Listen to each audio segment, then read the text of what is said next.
भगवान गणेश रिद्धि सिद्धि के दाता कहे जाते हैं, इसलिए किसी भी धार्मिक अनुष्ठान में उनकी पूजा सबसे पहले की जाती है। विघ्नहर्ता भगवान गणेश से जुड़ी कई पौराणिक कहानियां लोगों की श्रद्धा को प्रगाढ़ करती हैं। भगवान गणेश की पूजा हमेशा गजानन रूप में होती है, लेकिन हाथी का सर उन्हें कैसे मिला और उनका असली मस्तक किस स्थान पर पिंडी रूप में स्थित है, इससे हम आपको आज रूबरू कराने जा रहे हैं।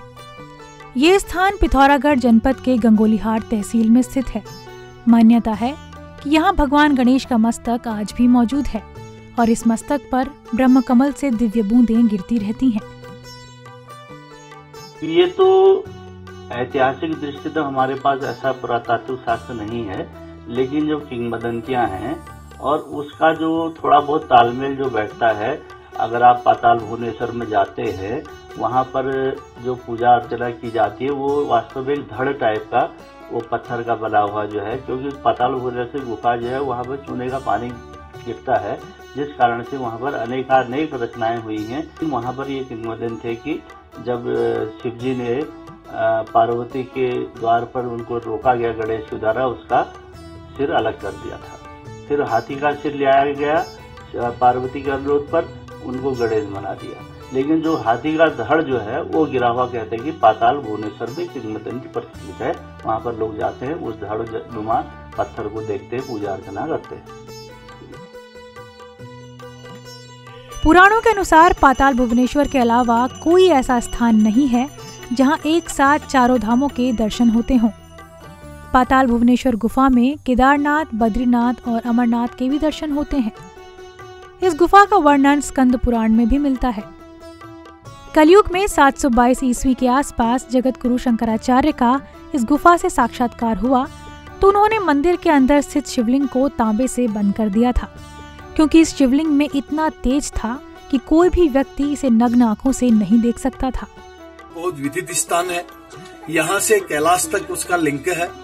सबसे बड़ी बात यह है कि पाताल में जो गणेश जी का कटा हुआ विग्रह है, क्योंकि वहाँ गणेश जी का जो है मेन विग्रह दिखाया गया है। दूसरी बात यह है, जैसे सृष्टि की रचना हुई वैसे ही पाताल की रचना भी हुई है, क्योंकि सृष्टि का संबंध पाताल के साथ है, क्योंकि वहाँ कलयुग का अंत है। तो जब उसके अंदर कलयुग का अंत बताया गया है तो उससे ये विदित होता है कि सृष्टि की पूरी रचना ही इस पाताल में हुई होगी। एक चर्चित गुफा है और एक पौराणिक गुफा है, और इसे पौराणिक काल से इसका जिक्र आता है, और इसके ये पिथौरागढ़ जिले के गंगोलीहाट में है। ये भी बताया जाता है इसमें कि अयोध्या के राजा ऋषिपर्णा के द्वारा यहाँ आए थे, तो उन्हें मृग की ढूंढ में यहाँ गए थे, तो इनको यहाँ शिवलिंग मिला और ये पाताल गुफा के अंदर वो गए थे मृग के पीछे, तो यहीं से शिवलिंग का पता लगा।